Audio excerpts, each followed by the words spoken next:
One thing that I do want to mention is go buy books, because a portion of the proceeds of those sales will go to support public libraries across Texas. And right there, that is the bedrock of democracy. So please be sure to go out and support it. We have two really outstanding authors with us today, and I'm glad you're all here to support them. Immediately to my right, Larry Wright. He's a staff writer for The New Yorker and the author of The Looming Tower, which was awarded the Pulitzer Prize. He's also a novelist, screenwriter, and playwright, and as many of you know, along with his wife, a longtime resident right here in Austin, Texas. Clap for Austin. And Larry. Today we're going to discuss his latest book, which I might add is a finalist for the 2013 National Book Award for Nonfiction, and that is Going Clear, Scientology, Hollywood, and the Prison of Belief. So please welcome Larry.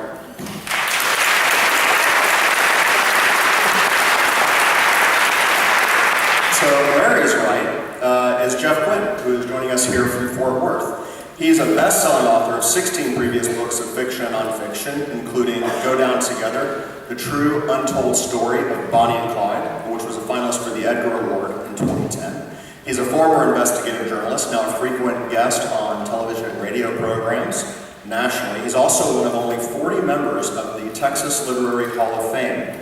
Jeff's latest book, Manson, The Life and Times of Charles Manson, is currently a New York Times bestseller, and I can tell you that both of these books are absolutely fascinating studies on some truly twisted individuals. So I recommend them both highly. That's Dave Shaw's review of books right there in one sentence.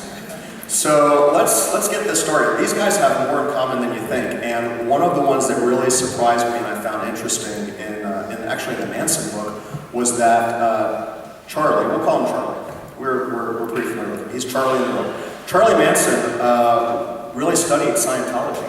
How'd that work out for him? Well, it worked out better for him than everybody else, actually. Manson was probably the least original person who ever committed horrific crimes. His mentors, though they didn't know it and surely didn't intend it, were L. Ron Hubbard and Dale Carnegie. Really? I know, that was my reaction too. We were kicking over in the author lounge just before we came out here how Charlie came upon these folks. And I don't know whether you want that story. Oh yeah, well I think the Dale Carnegie story is fascinating. And actually, these guys had a lot in common, both Manson and Hubbard, and then there's how to win friends with people thrown in for spice. Okay, well, I'll tell the story, but everybody on the floor, be careful, because those are very comfortable chairs. It's easy to fall asleep in them, which probably explains a few things over the years. My wife warned me not to say that, so I'm sorry. I was having trouble tracking Charlie Manson's prison career, such as it was. I'd spent over a year on the road. I'd found the people he grew up with. I found his mother and sister who'd been trying not to be found for almost a half century. And I finally ran into an old cellmate of his from federal prison named Phil Kaufman, who was living in Nashville. Phil's 80 now. And he came to our lunch riding the biggest Harley you've ever seen. So there's something in the Nashville water. And I said to him, Phil, here's something I'm trying to understand. Everybody I talk to who's known Charlie Manson says that he had this mystic ability to be able to just kind of look straight into your soul. And that you felt like he knew you and you just wanted to be his friend forever. Was that true when you knew him in prison? And Phil slams a fist the size of a hand down on the table. I've been waiting 50 years for somebody to ask me that question. And he reaches into a bag that he had brought. I was hoping maybe you would. And it's an old workbook from the Dale Carnegie How to Win Friends and Influence People class. And he said Charlie took that course in prison and would come back to their cell and practice the lines that he just learned. Because when he got out of prison, he wanted to be the world's greatest pimp. and he thought that the Dale Carnegie method would be perfect for getting women. Totally doesn't work. So anyway, Phil gives me this workbook, with a lot of things underlined. And a couple months later, in California, in women's high security prison there, and I'm interviewing separately Leslie Van Houten and Patricia Krenwinkel, two of the convicted La Bianca killers. And I said to each of them, I interviewed them separately, what could Charlie Manson possibly have said to you when you first met him that made you want to follow him? And they said, well, Charlie said this. Not just sort of like, word for word, chapter 7, how to win friends and influence people. There was nothing mystical or magical about Manson at all. He just stole the ideas of Dale Carnegie and L. Ron Hubbard and put them to really horrible use. There's his magic power, which is to say none at all. One of the things that is in common with both of these men, Charlie Manson and L. Ron Hubbard, is that they're master manipulators, absolutely.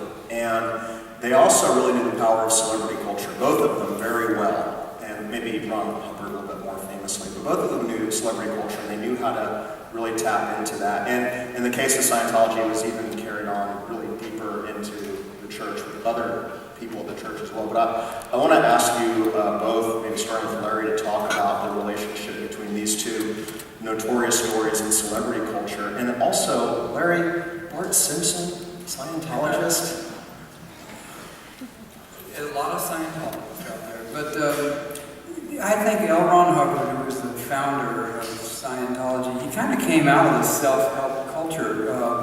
He wrote a book in 1950 called Dianetics, which was a self-therapy book, and it was a huge sensation.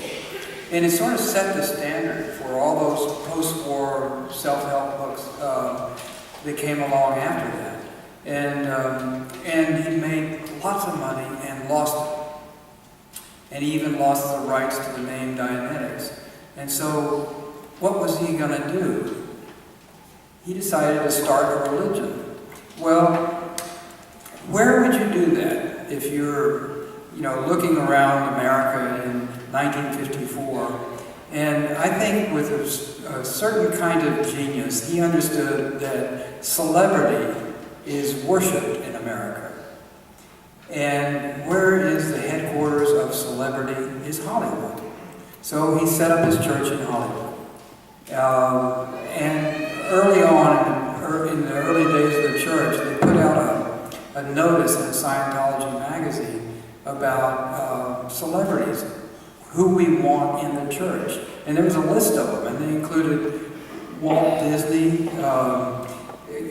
Howard Hughes,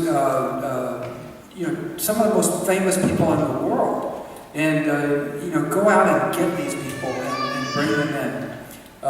And they did get some of those stars. Gloria Swanson, for instance, their faded, silent movie star. Her papers are here at the Ransom Center. And, they courted her, they got her. They had Rock Hudson for a while. They brought these people in. And the idea was, they are salesmen. They are pitchmen for our religion.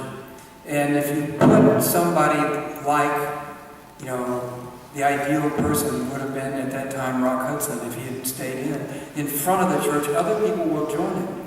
So many people came into the community, into the Scientology community in the entertainment industry, because Scientology pitched itself as a religion for that community. And there is such a thing, central casting really exists. It's where young actors go to become extras, and they line up on Wednesday afternoon, and Scientology would be out there, passing out brochures saying, how to get an agent, how to get ahead in the business. Come to the Celebrity Center of Scientology. And they would come. They would, picture yourself, young actor, nobody's paying any attention to you, somebody's finally interested in you. And as it came along, they began to get people like John Travolta and and Tom Cruise. At one time, each of these men was the #1 male star in the whole world. Well, that's a very powerful sales tool. Because those people were in the church, other young people who wanted to follow in that would also join. So, hats off to L. Ron Hubbard for figuring out exactly what the common denominator is in America in his time. Well, one of the things that's really consistent for both of these gentlemen, Manson and Hubbard, is just how calculating they're actually capable of being. And we were talking beforehand, if you actually took the biographical facts out of the story and just looked at their psychoanalytic traits, their arcs are actually quite similar. Some of the things they do are quite similar. And they just kind of walk the knife edge of crazy. And I want to explore that just a little bit, starting with Jeff and then Larry ask you about that as well with Hubbard. But there's Crazy Charlie and there's Charlie. And a lot of us in popular culture are pretty familiar with Crazy Charlie. Why don't you talk about the difference between those two? To me, after 3 years of having him constantly in my thoughts, which is not a pleasant way to spend time, the worst thing about Charles Manson is that he's not crazy.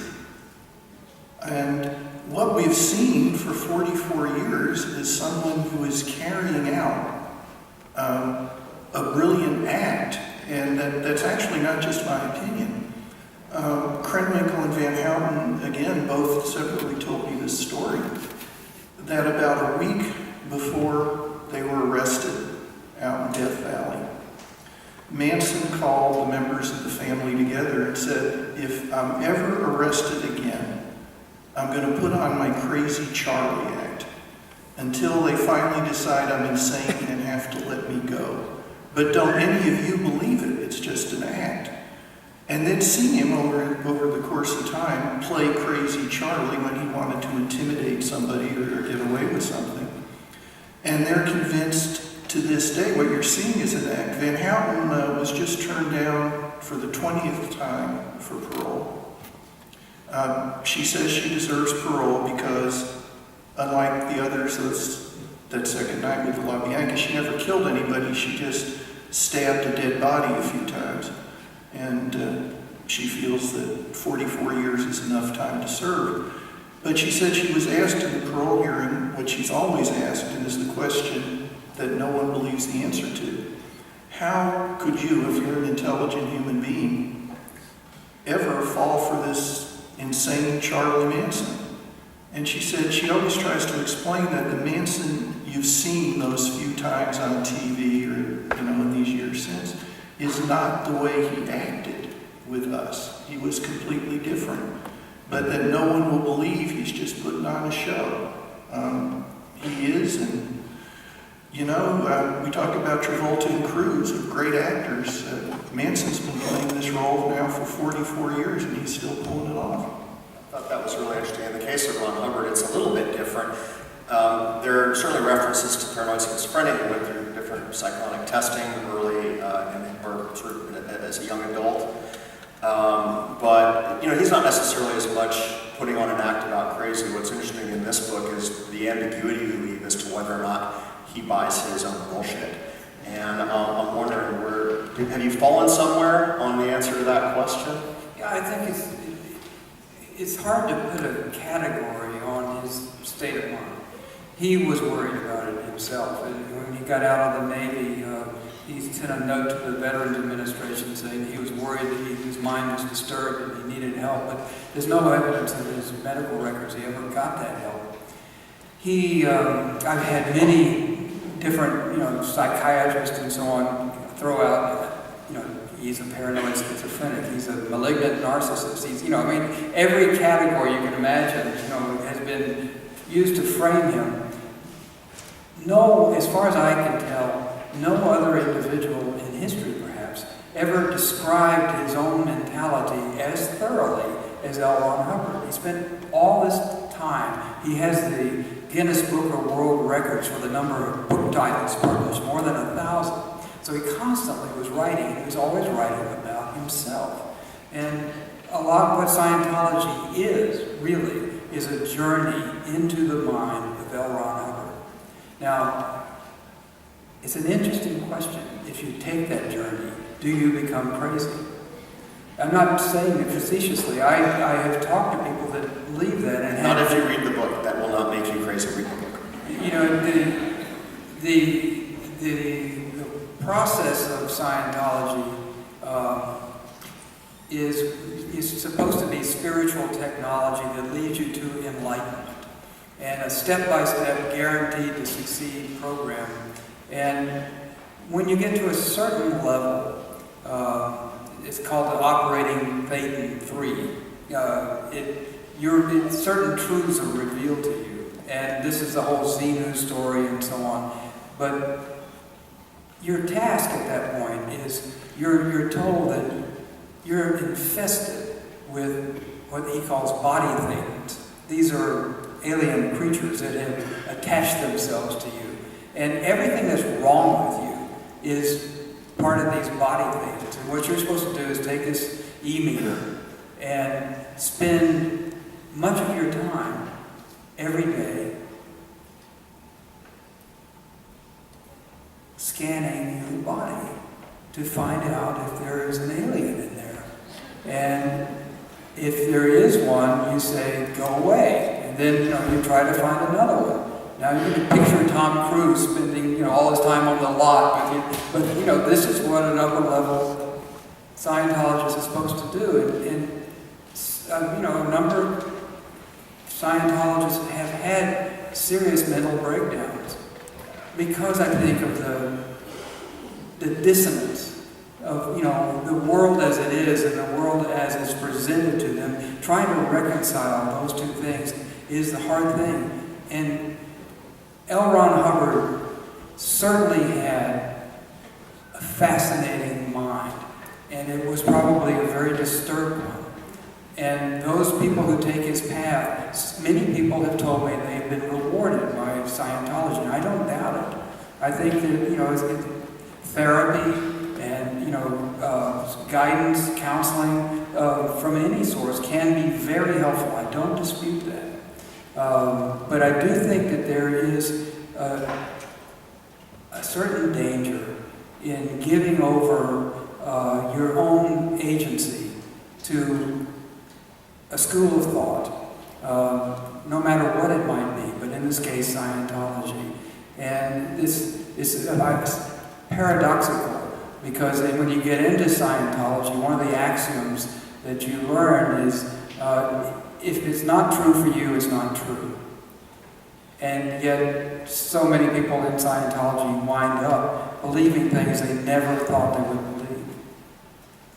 So these guys, again, very similar, and eerily so. Manson sort of created his own religion in a way. His was very much a product of the time, very much a product of pop culture, and frankly, he had pretty good musical taste. Can you talk about his religion a little bit? Charlie was raised for quite a while in a little mill town along the Ohio River in West Virginia. It's called McMecken. And his grandma was one of the founders of the Nazarene Church there. His mother did not get along well with her mother because Charlie's mama, when she was 15, wanted to go out dancing. And Charlie's grandmother assured her that was a straight ticket to hell. But Charlie's mother sneaked across the river to a dance hall where she met a much older man who got her pregnant and left her. Charlie's mother briefly turned ineptly to crime, and for a few years while she was in jail just down the road, Charlie's living with Grandma, who insisted that he come to the Nazarene Church and abide by all its edicts. So Charlie had a background in fundamentalist religion. He studied Scientology while he was in prison. He was particularly interested in how Scientologists recruited. And he wanted to study that as much as he could. And if you look at Charlie Manson's prison records, in the year 1957, there is a note from a very excited prison counselor saying that Manson's new belief in Scientology is allowing him to understand himself better. For the first time in his life, he is making progress.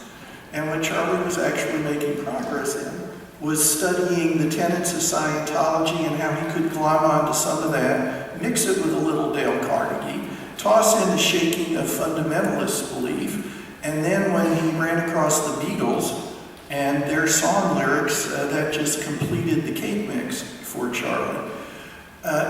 Phil Kaufman, again, who shared a prison cell with him, put it best. He said Charlie could quote scripture with the best of them, particularly the book of Revelation, that his grandma made him memorize so he would know how the world was going to come to an end. And Charlie was a student of Scientology, but that ultimately the only church Charlie belonged to was the Church of Charlie. And as Charlie announced quite often, he was the second coming of Jesus Christ. He never aimed low. So while L. Ron Hubbard created a religion that for a long time had a lot of outreach, Manson was really trying to create a religion that would worship him. So that would be one small difference. And it worked for him. He actually rounded up a lot. To this day, Manson has active followers who do believe he is the second coming of Christ. If you go to Corcoran State Prison in California, there are usually pump tents in the fields around the prison, people camping out and hoping Charlie will miraculously walk out to lead them. And I've been hearing from these folks. They are out there. Isn't this a wonderful country? Well, the thing that sort of worries me right now is there's so many people here. I got an email from one of Charlie's current followers telling me that a couple of them were going to be here today. So look very carefully at who's sitting next to you. And if someone looks suspicious, be careful. It's totally not me. That's what you say. That's what he told me to say. I mean, anyways, moving on. So what's also really fascinating about both of these books is that these are really thoroughly, deeply reported journalistic narratives, from people with clearly reporter sensibilities. And of course, L. Ron Hubbard he didn't die. He passed to a greater consciousness and no longer needed his corporal body in 1986, I believe. Charlie Manson's still alive, and I know that he tried to exchange some correspondence with him, which came back, I suppose, as gibberish. But the question is, really for both of you, what's the question you didn't get the answer to that you really wish you could have asked and gotten answered to work on these books? Well, Jeff, you got to talk to or communicate with Charlie. I never got to communicate with Hubbard. The question that I'm often asked that is, was he a con man? Was he a fraud? And I would like to have the chance to explore that. My own feeling about it is that he was not, I think he was both things. Because if he was just a fraud and he was making all this money, at some point he would take the money and run and, go to Venezuela or, someplace and hide out and count his money. He never did that. He spent all day monitoring himself, writing, expelling body patents and all of that. He did that all the time, all day, up until the time when he died. And so I think there was a devotion to this idea. And from afar you look at his thinking and it just seems nuts. But inside the apparatus that he's made, the theology that he created of this distant galaxy long ago where there was a tyrant named Zeno, and he brought all these people in for tax audits and froze them and sent them to Earth and blew them. Well, I don't know the whole thing, but this seems so utterly bizarre. And yet, out of that, if you take his line of thinking and go through all of his other literature, there's a weird consistency within it. That's the thing that's so remarkable to me, is that you think if it's just if you're just spewing out ideas, then that there would be, well, wait, you said this here, and then you said this over here.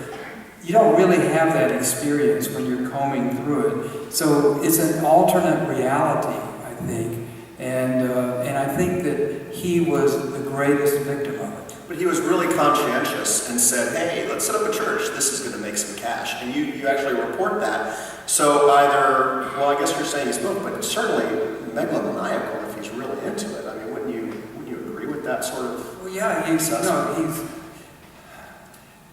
wanted to take over a country. He tried Rhodesia for a while. Russia was on his list. I mean, this was a man that really thought there was nothing that he couldn't do. And there are moments when you think, he's got, in the 60s, he created this little Scientology navy, and they sailed through the Mediterranean. Sea Org, right? Sea Org, yeah. He brought all these young Scientologists, put them in ocean-going vessels, and he created, they were called the Sea Organization, or Sea Org, and they became the clergy of the church. And within that, he had a group called the Commodore's Messengers, which were these sub-teen and early-teen girls in high heels and halter tops who were at his service. Although there seems to be no sexual, crossover for him, but he did like to have young girls around him. And they would put him to bed at night, and they would wake him up in the morning, they'd light his cigarettes and so on. And so at some point, he would talk about his past lives. And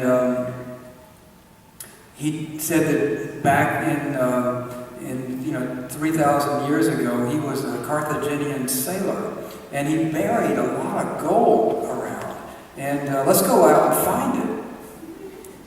So they went around to, different ports to call in the Mediterranean, and he would say, there's going to be a castle over here, and the base of the castle is something or other. You dig in there, you'll find this pot of gold.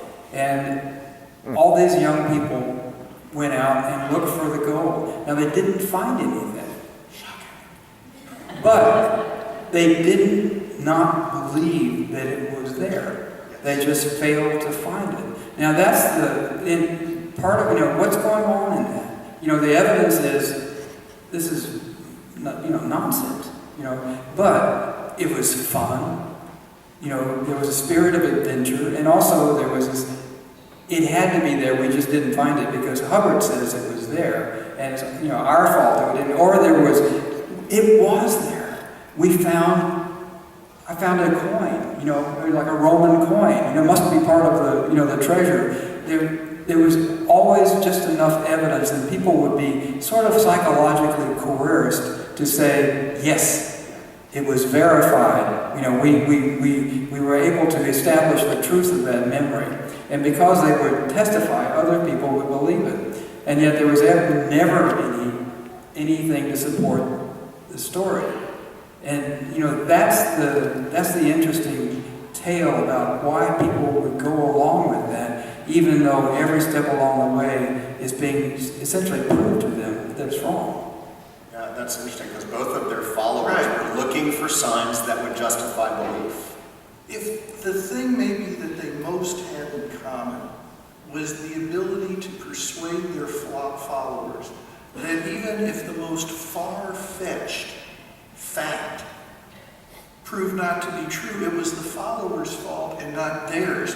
Manson had a rule within the family that if he ever said or did something that seemed contradictory to his preaching, for instance, we shouldn't eat meat, animals are our friends, and then Charlie was not averse to chomping on the occasional cheeseburger, that was not Charlie being wrong. It meant that the followers who couldn't understand it just weren't sharp enough to pick up the nuances. Leslie Van Houten tells about how they're out in Death Valley. Charlie has taken them there because he says the Beatles and the Book of Revelation have predicted an apocalyptic race war that's going to be called Helter Skelter, where the blacks are going to rise up and simply kill off the white race. But the blacks will not be smart enough to rule the world once they've taken over. So they will have to turn to Charlie Manson and the family to rule the world. Now, there's the little problem of what will happen to them while all the other white people are being murdered.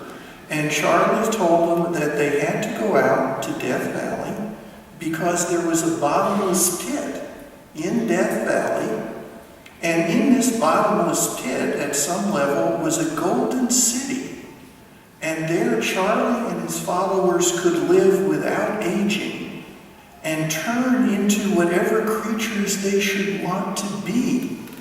And Leslie Van Houten decided that she wanted to be a fairy with wings on her back. And it's in her arrest report when she's arrested in Death Valley and taken to a jail in one of the few towns there. She's screaming at them not to handcuff her hands behind her back because her elf wings are starting to bud and they'll break her wings. People believed Charlie Manson because he was telling them something they wanted to believe. And I think probably the same is true of L. Ron Hubbard. There's another factor in Scientology that I think is interesting in terms of persuading people to believe things that you can't imagine they would, and that's the E-meter. And it's this machine that it's two cans. It used to be Campbell's soup cans with the labels scraped off, and they're connected with a wire. It has a little electrical current, imperceptible, and it goes to a meter, and it's called the E-meter.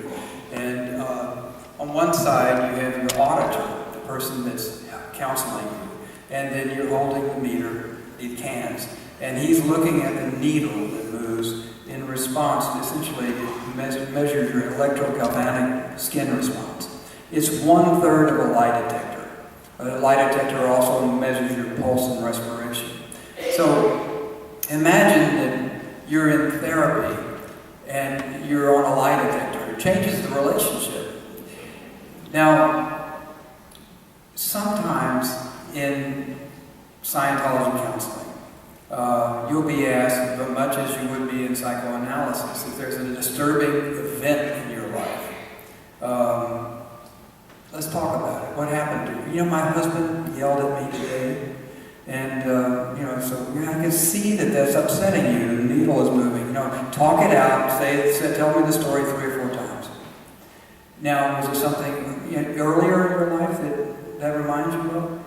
Yeah, when I was a little girl, my dad yelled at me the same way. Oh, okay, we see that. So let's talk. Tell me the story several times. Let's further back. Anything? No, just keep. Well, what was that? The needle just moved. Oh, I just had an image of a barn. Well, go back to the barn. Where are you? I'm in a barn. Open the door. What do you see? Well, I see. It looks like old England. Maybe in the 18th century. And I can see that you're telling. The E-meter says this is true. So continue. And so once you've had the validation, science has told you this is a true memory, as true as any of those other memories, then you begin to give substance to it. And it is supposed to be curative. I'll give you an example of one of the stories that a fellow told me in Florida. He said, I used to suffer from hemorrhoids. And first happened to me when I was in the service, in the military. And then after that, I realized that I would have these outbreaks. Whenever there was a military parade or a war movie, I would have this problem. And so I went to Scientology counseling, and I realized that I was a boy in the Civil War. And I was in a tree with a friend, and a militia came by, with men on horseback, and we were trying to be quiet up in the tree, but they came under the tree, and I don't know if it was me or the other guy, but a branch broke. And one of the soldiers saw me, and he shot me in the ass. And I fell out of the tree dead. And ever since then, I've never had an outbreak of hemorrhoids. Well, for him, that's a valuable memory. And it's as real to him as a memory from his own actual childhood. And that's the hemorrhoid story. So, what Scientology needs to be totally cool would be like an e-meter app. Just, bump, get your readings. It is. I want to open this up to questions. I think you can line up at the back mic, and we have some time for that. And as people are getting up there, I'm going to ask one other question, and I hope you do take some time to talk with these really brilliant writers. L. Ron Hubbard and Charlie Manson in a room, hanging out, trying to persuade each other that the other is in fact the true ruler, all-knowing being. Who wins? Go. It's not even close. Charlie stops him. Well, I don't think I would quarrel with that because Charlie's, legacy is that he's in prison for the rest of his life, and he may have a few followers, and he certainly has had a story that's shadowed our times in a way that's unbelievable. But, Hubbard did leave behind one of the few new religions created in the 20th century that survived into the 21st. And, I think it's hemorrhaging members. I think it's got a lot of money. It's got a lot of lawyers. You haven't been sued yet. You've not been sued.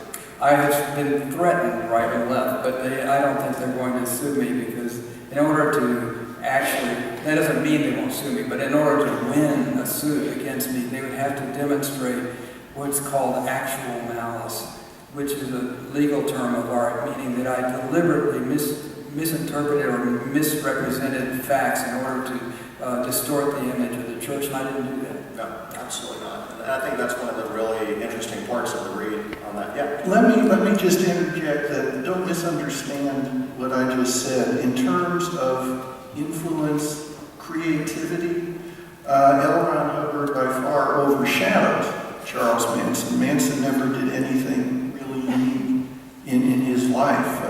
Charles Manson was a little man, but he also was an extremely violent man. When I said they're closed in a room, Oh, that's a different kind of fight. yes, that's what I mean. Manson totally win that fight. Yes. Hubbard was actually a very unhealthy guy despite magnetics. He was Right, but one of the things that kind of surprised me about Manson, what people are always saying is, he reminds me of Adolf Hitler. They were both short men and frustrated artists, and it's not even close. Hitler subverted and led a whole nation, and Charlie could just get a few dozen insecure kids. So in terms of their influence, in terms of their intellect, no, it's not even close. Hubbard is by far more distinguished. Let's turn to some questions, and I think that mic ought to be on. I had a question. I wanted to ask the two writers what the word charisma meant to them. The word charisma. Charisma. And what you've researched your books, you've studied these two men and other important people. What is charisma? Do these two individuals have it? And is there such a thing as good charisma and bad charisma? I've reflected on this, not just with this book.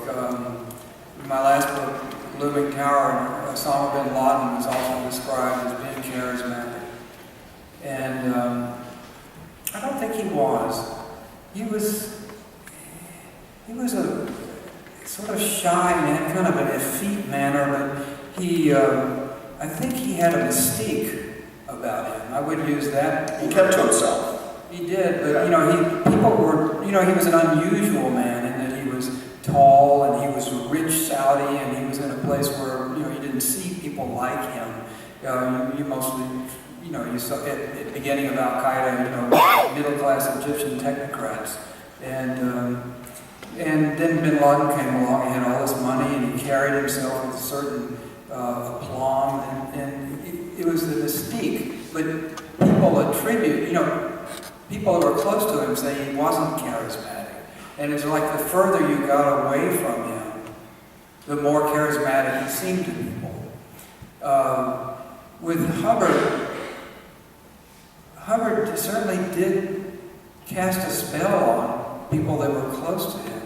And I think it's mostly measured by the fact that, you know, they would, as you were mentioning about Manson, you know, they would disallow things that were obviously wrong. For instance, he was getting old and sick and all the things that you're not supposed to do in Scientology, and he didn't have any powers, didn't have any special powers. And it was quite evident, but they would not see that. And if that's a measure of charisma, that you can kind of blind people to who you really are, then he was charismatic. I think that charisma does come in different forms. There are just some people who by their very nature we're drawn to, we admire. But I think for people like Charlie Manson, a great deal of charisma is understanding the needs of others and being able to appear to be the kind of person they want to follow, they want to respect, they want to even worship. Charles Manson, yes, a very charismatic person. People who only interacted with him every once in a while, a half century ago, remember him vividly. But I think that is more a factor that he knew how to make people believe he was a certain type of person rather than being that type of person himself. So I think you can have manufactured charisma, that's what he had. That just proves the power of Dale Carnegie. Incidentally, speaking of getting sued, the Dale Carnegie people are not happy with me. I thought they'd be excited. Simon & Schuster, my Manson publisher, is also the Dale Carnegie publisher. So I asked them if they could ask the Carnegie people for a cover blurb. And I said I would be glad, you know, to have Carnegie use my book. You know, think about it. Your ad would say, "Do you have trouble meeting women? Take our course. It worked for Charlie Manson." But Simon & Schuster didn't appreciate it. Chapter 7. Look up Chapter 7. Yes, sir. You've kind of touched on my question with the last answer, but you've talked about the leaders of these two movements, if you will, but I'm curious about the followers. They seem to be incredibly gullible. Is that, in the case of Manson's followers, maybe drug-induced? Do you think they're just strictly naive? Do you think there's something fundamentally lacking and they'll latch on to anybody? Or just why would people, regardless of the characteristics of these two people, do you think there's something about the followers that is really at play here? Well, what we could, I'd love to do sometime, maybe we can all come back in a week and do just another hour on how followers develop because certain threads in history come together. You've got to remember when Manson began to gather followers, it's the summer of love, all the young people in America are looking for a guru. The Beatles have got one. And so there's this vacuum where you've got kids, impressionable kids, believing that they need to find someone who's going to explain the mysteries of life and tell them what to do. Manson happened to be in the perfect place at the perfect time. Now, if you'd taken that act of his, say, to Omaha, Nebraska, they'd have stuck him on a pitchfork and left him out in the field as a scarecrow. He was in the right place at the right time for needy people to see him as their salvation. And they also took a lot of drugs. Well, we're going to have time for one more question, but this is an interesting point as it relates to Hubbard as well. Yeah, because he certainly was at the right place at the right time in Hollywood in the early 50s. And also through the 70s, you know, Scientology was the hit thing. You know, people, it was getting high without drugs. That was part of their pitch. And, you know, the other thing about followers is you have to realize that followers make the leader into the person they want him to be. And there's an element of piety that I think is a very dangerous emotion. People who say they believe it, I believe it more than you do, and you know, I'll get more, you know, up in the ranks, you know, and the more you believe it, the more approved you are. And so it's almost as if it doesn't matter what it believes, is how the followers respond to it and how they latch onto it and say they believe it, and creating an atmosphere in which if you don't believe it, you're afraid to say anything. Sir, we have time for one more question. You're in. by a strange coincidence, about 24 hours ago, right in this room at that podium, Stephen Weinberg was giving his standard image of religion as the crazy old aunt in the back room, who used to be attractive but isn't anymore, and we might miss her when she's gone. However, at the end of your book, to Lawrence Wright, you have examples of mass suicides, including the one in Jonestown. By strange coincidence, I actually distantly knew someone who was on that list of 900 persons, who was a budding intellectual, marked as in the mid-60s by grown-out beard, sandals, weather permitting, in Rochester, New York, and a green book bag over the shoulder. And 13 years later, he drank the Kool-Aid. So Scientology, as far as I know, has not yet been associated with mass suicide, except perhaps mass suicide of brain cells, the individuals who follow it. But in other venues, you've talked about how people slide down the slippery slope and can endure cognitive dissonance. Leon Fester is the classic book when prophecy fails. But I'm still mystified how in a country where we prize freedom of thought and intellectual activity to some degree, how people can just slide away from common sense, as you've described in the book, down into the rabbit hole of lunacy. How does this work? Well, I'd say the easy answer to that is that's what my book is about. But My book. I am fascinated by what becomes a kind of group mind, and Scientology exhibits this to the extreme. And I think if you're a part of a group, you feel reinforced, you feel a part of a community, and I think that's something you should not, step over lightly, because every religion is so, it defines itself by its beliefs, and that's the wall that separates us from everybody else. Inside, we believe this, and sometimes the crazier the belief, the higher the wall and the more reinforcement you get inside the community. But to go to the Jonestown thing, I wrote about Jonestown, and it scared the shit out of me. I interviewed Jim Jones had 3 sons. 2 were adopted, and they were not in Jonestown that day. They were playing basketball in the capital of Guinn in Georgetown. And so I interviewed them, and one of them, Tim Jones, was, and this is, to me, this will always mark how dangerous religion can be. Tim, very powerful man. He can curl a 100-pound barbell with either hand, and he can't get on an elevator, he can't get on an airplane, and he had never told his story before, and his wife didn't know it. She knew about it, but he never talked about it, so he wanted to tell his story. He wanted to go into a public place, so he never had to tell it again, and he didn't want to cry. So we went to a restaurant, and within minutes, he started telling the story of how he was the one who identified 900 people. Everyone he knew. His wife, his children, his parents, everybody he knew. And within minutes, he's pounding the table, and the waiter's, he's a big guy, But suddenly you thought, this was a reasonable man.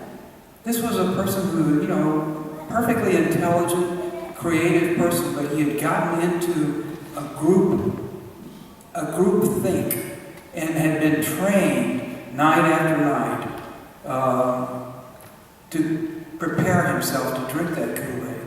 And so by the time that night came, for some reason, they weren't there, some piece of luck. But had he been there, he probably would have drunk the Kool-Aid. And drinking the Kool-Aid is a lot about Scientology, so there you go. And you actually write about that in this book. From here, you can go to the book signing 10, and Jeff and Larry are going to be there, I believe, at table 30. And since this is not June in the Senate chamber,